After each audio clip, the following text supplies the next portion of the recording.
Good afternoon, this is Jason Shepard with the Ink Room. Today we're going to make a quick video about tinting these Rigid fog lights. They stock come in a white form. Rigid only offers a lens which sadly appears to be more yellow than anything. So we came up with a quick solution to just simply tint them.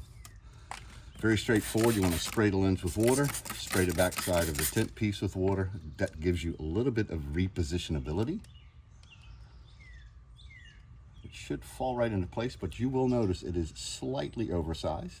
Once you get it in the right spot, excuse me, from in front of the lens, from the center out, remove as much of the water as you can. And this is where you will notice the slightly oversized in the corners. And we're going to use a heat gun to make the material a little bit more malleable and to get rid of any remaining moisture. We'll use a heat gun. You can use a blow dryer if you like. And make quick work of it.